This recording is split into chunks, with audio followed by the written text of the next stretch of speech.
Hello listeners, welcome back to హులుస్లో stories world అబ్బా. ఈరోజు మన ఛానల్ కోసం నేను కంటిన్యూటీ చేస్తున్న మరో స్టోరీ ప్రేమ చదరంగం పార్ట్ 43 అబ్బా. ఈ కథలోని ముందు భాగాలు ఇప్పటి వరకు చూడని వాళ్ళందరి కోసం కామెంట్స్లో లింక్స్ ఇచ్చానబ్బా. అలాగే మన ఛానల్లో ప్రతి కథకు ప్లేలిస్ట్లో ఉన్నాయబ్బా. కొంచెం సబ్స్క్రైబ్ చేసుకొని చూస్తూ కథ నచ్చినట్లయితే తప్పకుండా లైక్ చేసి కథ ఎలా ఉందో ఒక చిన్న కామెంట్ రాసి కొంచెం అంతా ఎంకరేజ్ చేయండి అబ్బా. మరి మనం ఈరోజు కథలకు వెళ్ళిపోదామా? మధుమత ప్లాన్ ముందుగానే తెలుసుకున్న విక్రమ్ ప్రగతిలు వాళ్ళిద్దరూ కూడా 2-3 రోజులు ఆమెను గమనించి తన ఉద్దేశాలేంటో తెలుసుకుని ఇంకా ఆ ప్లాన్లో తన వెనక ఆమెకు ఎవరైనా సహాయం చేస్తున్నారేమోనని అనుమానపడుతూ ఆ విషయాన్ని తెలుసుకున్న తరువాతే మధుమిత ప్లాన్ గురించి గౌరవ్కి అసలు విషయం చెప్పాలి అని భావిస్తారు. గౌరవ్ గమ్యను సర్ప్రైజ్ చేస్తూ ఆమె కోసం ఆ ఇంటి మేడ మీద వెన్నెలలో టెంట్ రెడీ చేసి ఆమెతో అందులో ఆ రాత్రంతా ఏకాంతంగా గడుపుతాడు. స్వీటీని ట్రీట్ చేస్తున్న డాక్టర్ రంజిత్ ధనకు షాక్ ఇస్తే అతని మాటలు విన్న ధన కూడా రంజిత్కి షాక్ ఇస్తూ అతని తమ్ముడి ఫొటోసు వీడియోస్ తన దగ్గరే ఉన్నాయి అంటూ బ్లాక్మెయిల్ చేయడంతో డాక్టర్ ఆ మాటలకు కొంచెం వెనక్కు తగ్గుతూ, చూడు ధన, నేను ఇప్పుడు నీకు వార్నింగ్ ఇచ్చింది నువ్వు చేసిన పనికి మాత్రమే, ఆ పని తర్వాత నువ్వు ప్రవర్తించిన తీరుకు మాత్రమే. కానీ నువ్వేమో నన్ను నీ పనిని సమర్థించుకుంటూ నన్నే బెదిరించాలని చూస్తున్నావు. అందుకు నేను ఇప్పుడు వెనక్కు తగ్గుతానని మాత్రం నువ్వు అస్సలు అనుకోకు. అసలు అలా తగ్గే రకాన్ని కూడా కాదు నేను. కానీ అవతల నా మరదలు నా తమ్ముడిని చిన్నతనం నుంచి ఇష్టపడుతుంది. అలాంటి వాడు ఇలాంటి పనులు చేశాడు అంటే అది అసలు తట్టుకోలేదు అంటూ రంజిత్ ఇంకా మాట్లాడబోతూ ఉంటే ధన డాక్టర్ తన మాటలకు వెనక్కు తగ్గాడు అనుకుంటూ అతన్ని చూస్తూ గంభీరంగా నవ్వుతూ, నాకు తెలుసు నువ్వు భయపడతావని, కానీ నువ్వు నీ భయాన్ని కవర్ చేసుకోవడానికి, నన్ను నీ దారికి తెచ్చుకోవడానికి నాతో ఇలా మెత్తగా మాట్లాడుతున్నావు. నాకు తెలియదా ఏంటి నీ లోపల భయం ఎంతుందో అంటూ వెటకారంగా డాక్టర్ని చూస్తుంటే డాక్టర్ ధన ప్రవర్తనకు మాటలకు ఈసారి కోపంతో గట్టిగా అరుస్తూ, రేయ్ సన్నాసి, నీకు నేను భయపడేదేంట్రా వెధవా, అయినా నువ్వు అసలు నాతో ఇప్పుడు ఏం చెప్పావురా? నేను నీ మాటలకు భయపడాల్సిన అవసరం నాకేముంది చెప్పు. నా తమ్ముడు నువ్వు అమ్మాయిల దగ్గరికి పోయారు అన్నావు, ఆ చెత్త పనిని నువ్వు వీడియో తీసావు అన్నావు, అంతవరకు బాగానే ఉంది. కానీ నువ్వు స్వీటీ దగ్గరికి నా తమ్ముడు వచ్చాడు అని, దానితో వాడు కలిశాడు అని చెప్పలేదు కదా. అసలైనా నువ్విప్పుడు ధన నీ మీద నీకున్న ఓవర్ కాన్ఫిడెన్స్తో నువ్వు ఇక్కడ ఒక చిన్న లాజిక్ని మర్చిపోతున్నావు తెలుసా. అసలు ఇప్పుడు స్వీటీ ఉన్న పరిస్థితికి నా తమ్ముడు కారణమే కాదు కదా. కానీ నువ్వు స్వీటీ ఇప్పుడున్న పరిస్థితికి నువ్వే కారణమయ్యావు. దాన్ని నేను సాక్ష్యాలతో సహా నిరూపించగలను. ఇప్పుడు స్వీటీ ఉన్న పరిస్థితే దానికి ప్రత్యక్ష సాక్ష్యం. ఇంకా చెప్పాలి అంటే నీ భాషలో చాలా పచ్చిగా చెప్తా విను, నీకు బాగా అర్థమవుతుంది. స్వీటీకి అన్ని విధాలుగా ట్రీట్మెంట్ చేసిన నేను ఇంకా నీ వీర్యాన్ని చెత్తలో పడేయలేదు. అలాగే ఇప్పుడు నీ మాటలు విన్న తర్వాత నేను దాన్ని పడేయాలని కూడా అనుకోవడం లేదు. నేను దాన్ని అలాగే స్టోర్ చేసి పెడతా మెడికల్ పద్ధతిలో అంటూ మాట్లాడుతుంటే అతని మాటలకు ధన కంగారుగా అతనితో మాట్లాడబోగా రంజిత్ అతనిని మాట్లాడకుండా ఆపుతూ, చూడు, నా తమ్ముడు పెళ్ళి ఎలాంటి ఆటంకం లేకుండా జరిగిన తరువాత, అలాగే నువ్వు స్వీటీకి ఇస్తాను అని చెప్పిన అమౌంట్ మొత్తాన్ని సెటిల్ చేసిన తరువాత, తనను నీ నుంచి దూరంగా పంపించేసిన తరువాతే నేను దాన్ని డస్ట్బిన్లో వేయడం గురించి ఆలోచిస్తా అంటూ రంజిత్ కళ్ళెగరేస్తూ ధనతో చెప్పడంతో ధనకు ఫీజులు ఎగిరిపోయాయి. దాంతో ధన రంజిత్ కాళ్ళబేరానికి వస్తూ రంజిత్ని బ్రతిమలాడుతుంటే డాక్టర్ రంజిత్ మాత్రం నవ్వుతూ, నీ దగ్గర చాలా సెకలున్నాయిగా, కానీ ఆ వేషాలన్నీ నా దగ్గర అస్సలు పనిచేయవబ్బా. కాబట్టి నువ్వు అన్నీ మూసుకొని మూలన కూర్చో, అలాగే ఈ హాస్పిటల్ బిల్ మొత్తం క్లియర్ చేయి అంటూ చెప్పి అక్కడి నుంచి వెళ్ళిపోయాడు.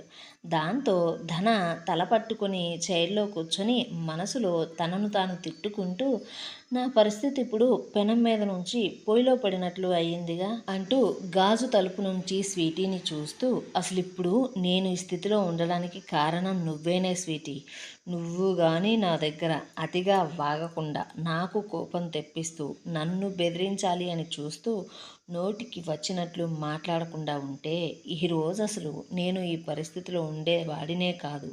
నువ్వు కోలుకోవే, నీకు నరకం అంటే ఎట్లా ఉంటుందో నేను చూపిస్తా అనుకుంటూ హాస్పిటల్ బిల్ మొత్తం క్లియర్ చేసి తిట్టుకుంటూ నేరుగా పబ్లోకి పోయి పీకల దాకా తాగిన తర్వాత జరిగిందంతా మళ్ళీ తలుచుకుంటూ తాగిన మత్తుతో తూలుకుంటూ తనలో తానే మాట్లాడుకుంటూ నా కోరికగానే ఉండిపోయిందే, ఆ కోరిక తీరడమేమోలే కానీ అడ్డమైన వాళ్ళతో దెబ్బలు తినాల్సి వస్తుంది, తిట్లు కాయాల్సి వస్తుంది అంటూ అతని ఫోన్లో ఉన్న గమ్య ఫోటోని తీసి చూస్తూ, ఇంత అందం నా సొంతం అవుతుంది అంటే ఏమైనా పర్వాలేదు, నేను ఇప్పుడు ఇంతలా ఇబ్బంది పడ్డా సరే ఆ ఇబ్బంది అంతా కూడా ఒక్కసారి గమ్యవడిలో చేరితే తీరిపోతుంది, అది నా కింద నలుగుతూ ఉంటే నేను పడ్డ ఇబ్బంది అంతా దూది పింజలా తేలిపోతుంది అనుకుంటూ తల్లి సాయంత్రానికి ఇంటికి రాకపోతే శివతాండవం చేస్తుంది అనే విషయం గుర్తుకు వచ్చి ఇంటికి వెళ్ళగా ఆ స్థితిలో వచ్చిన కొడుకు ధనను చూస్తూ దేవి అతనికి అట్లు వడ్డిస్తూ చివాట్లు పెట్టింది. ఇంకోవైపు హోటల్ గదిలో జ్యోతి మనసు బాధతో నిండిపోవడం చూసిన ప్రతాప్ ఆమె బాధను చూడలేక జ్యోతి తల్లి జ్యోతి మీద మరోసారి చెయ్యి చేసుకోబోతూ ఉండడాన్ని చూసి ఆమెను ఆపుతూ, అత్తయ్య మీరెందుకు ఇప్పుడు జ్యోతిని కొడుతున్నారు, తనేమీ తప్పు చేయలేదు కదా, నేను తన భర్తను, మేమిద్దరం భార్యాభర్తలమైన మేము ఇలా ఉండడం అదేమీ పెద్ద పాపం కాదు కదా అంటూ జ్యోతిని ఓదారుస్తూ ఉంటే జ్యోతి తల్లి కోపంగా, అవునా అల్లుడు గారు, భార్యాభర్తలా, మీకు ఇంకా నా కూతురు మీ భార్య అని గుర్తుందా, అయితే మరి ఎందుకు నా కూతురు మీ కూతురు మీ ఇంట్లో ఉండకుండా నా ఇంట్లో ఉంటున్నారో చెప్పండి, మీరేమీ తప్పు చేయకపోతే మీ ఇంట్లో మీ బెడ్రూమ్లో మీ బెడ్ మీద జరగాల్సిన పనులన్నీ ఇలా బజార్లో ఉండే హోటల్ గదుల్లో గుట్టు చప్పుడు కాకుండా ఎందుకు చేస్తున్నారో చెప్పండి కొంచెం అంటుంటే ప్రతాప్ దగ్గర సమాధానమే లేదు. అతని ముఖంలో ఎలాంటి భావం కూడా లేదు. ఆమె మాటలు వింటుంటే అతనిలోని మౌనాన్ని చూసి జ్యోతి తల్లి మళ్ళీ మాట్లాడుతూ, సరే అల్లుడు గారు, ఇదంతా కాదులే కానీ అల్లుడు గారు, నేను మిమ్మల్ని ఒకే ఒక్క విషయం అడుగుతా, దానికి మీరు సమాధానం చెప్తారా, తను మీ భార్య కాబట్టి తన మీద మీకు ప్రేమ ఉంటుంది, అలాగే సర్వ హక్కులు కూడా ఉంటాయి, పైగా నా కూతురికి మీరంటే పిచ్చి ప్రేమ ఉంది, అందుకనే కదా కన్న తల్లి కళ్ళు కప్పి భర్తతో గడపడానికి బిడ్డను కూడా తల్లి దగ్గర వదిలేసి మీతో వచ్చేసింది, ఇంతవరకు ఇద్దరూ బాగానే ఉన్నారబ్బా, కానీ ఇప్పుడు దీనికి ఈ సమయంలో కానీ కడుపు వస్తే దాన్ని ఏం చేయాలో చెప్పండి, భర్తకు దూరంగా ఉంటూ కోడలికి కడుపు వచ్చింది అంటే అసలే మేమంటే చిన్నచూపు చూస్తూ ఉండే మీ అమ్మకు మీరేం సమాధానం చెప్తారు, మేము ఎలా మొహం చూపించుకోవాలా, మీ అమ్మకు మీరు ఆ సమయంలో ఎదురు నుంచొని మాట్లాడతారా, మీ బిడ్డను బ్రతికించుకుంటారా లేదా అంటూ అడుగుతూ ఉంటే ప్రతాప్ ముఖం మీద నెత్తురు చుక్కలేదు. దాంతో ప్రతాప్ మౌనంగా ఉంటే జ్యోతిని చూస్తూ ఆమె తల్లి, అమ్మాయి అల్లుడు గారు సమాధానం చెప్పలేకపోతున్నారు, మరి నువ్వు చెప్పమ్మా అంటూ కూతుర్ని అడగడంతోనే జ్యోతి తల్లిని హక్ చేసుకుని గుండెలు పగిలేలా ఏడుస్తూ ఉంది. కూతురి బాధను చూడలేక ఆమె తల్లి జ్యోతిని ఓదారుస్తూ ఊరుకోబెడుతూ, జ్యోతి నువ్వు తప్పు చేసావురా, ఆ తప్పు ఇప్పుడు కాదు కాలం నాడే చేసావు, అదేంటంటే మన స్థాయికి మించిన ప్రతాప్ని ప్రేమించావురా, అది సరిపోదు అంటూ పెళ్ళికి ముందే తప్పు చేసి కడుపు తెచ్చుకున్నా, మీ నాన్న ఈ విషయాన్ని పెద్దది చేస్తాను అంటూ బెదిరించి మాట్లాడడంతో పరువుకు దడిచిన మీ అత్త దేవి మీ పెళ్ళి చేసింది, పెళ్ళి జరిగిన దగ్గర నుంచి మీ ఇద్దరు కూడా ఆ దేవి నోటి దాటికి నిలబడలేకపోయారు, దానికి తోడు నువ్వు తనకు ఇష్టం లేని ఆడపిల్లను కన్నావురా, దాంతో నీ బ్రతుకు ఆ ఇంట్లో ప్రశ్నార్థకం చేసింది, అప్పటి నుంచి ప్రతి నిమిషం నీకు నరకం చూపిస్తూ వచ్చింది, నీ భర్తేమో నీ బాధను చూస్తూ ఊరుకోలేక తండ్రికి ఎదురు మాట్లాడలేక సతమతం అయిపోతూ చివరికి తాగుడికి బానిసగా మారిపోయాడు, దాంతో ఇక నీ మీద సాధింపులు ఇంకా ఎక్కువ అవ్వడంతో ఆ సాధింపులు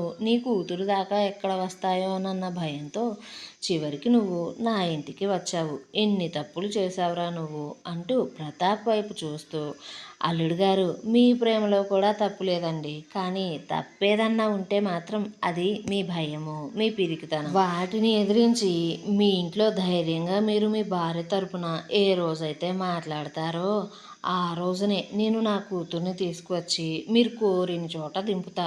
అప్పటిదాకా నా కూతురు నా మనవరాలు నా దగ్గరే ఉంటారు అంటూ చెప్పి జ్యోతి చేయి పట్టుకుని బరాబరా హోటల్ బయటికి తీసుకుని వచ్చి ఆటోలో ఇంటికి తీసుకెళ్ళిపోయింది జ్యోతి తల్లి. ఇంకోవైపు గమ్య ఉదయం వంటగదిలో ప్రగతి టిఫిన్ ప్రిపేర్ చేస్తుంటే ఆమె పక్కనే తనకు సాయం చేస్తూ ఉంది.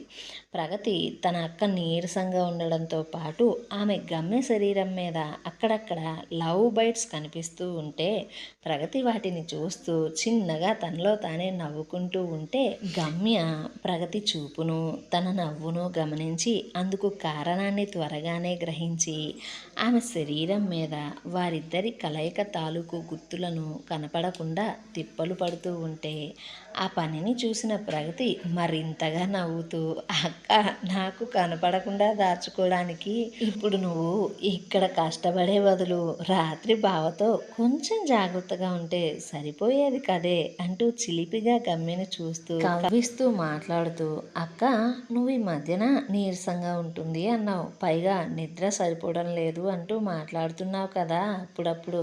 దానికి అర్థం బావ నిన్ను ఒక్క నిమిషం కూడా వదలడం లేదనుకుంటా, అందుకనే నువ్విప్పుడు ఇలా ఉన్నావు అంటే గమ్య ప్రగతి మాటలకు తెగ సిగ్గుపడిపోతూ ఏయ్ ప్రగతి నీకు నా చేతుల్లో మూడిద్ది ఏంటి ఆ మాటలు, అయినా నువ్వు నీ వయసుకు తగ్గ మాటలను మాట్లాడవే అంటుంటే ప్రగతి గమ్య సిగ్గును చూస్తూ మరింతగా నవ్వుతూ అక్క నా వయసుకు తగ్గ మాటలే నేను మాట్లాడుతున్నా, నేనేమీ ఇంకా చిన్నపిల్లని కాదు, నేను నీకన్నా 2 సంవత్సరాలు మాత్రమే చిన్న అంతే, అయినా అక్క ఇలా నేను తప్ప నీతో ఇంత స్వతంత్రంగా స్వేచ్ఛగా ఎవరు మాట్లాడతారు చెప్పు అంటుంటే గమ్య ప్రగతి మాటలకు సిగ్గుతో చచ్చిపోతుంటే ప్రగతి మాత్రం అక్క నిన్ను బావ ఇప్పుడు బాగానే చూసుకుంటున్నాడు కదా, మీ మధ్య అంతా బాగానే ఉంది కదా అంటూ అడగ్గా గమ్య చాలా చాలా బాగా చూసుకుంటున్నాడు ప్రగతి, గౌరవ్ నాకు తను నన్ను ఎంతగా ప్రేమిస్తున్నాడో చూపిస్తూ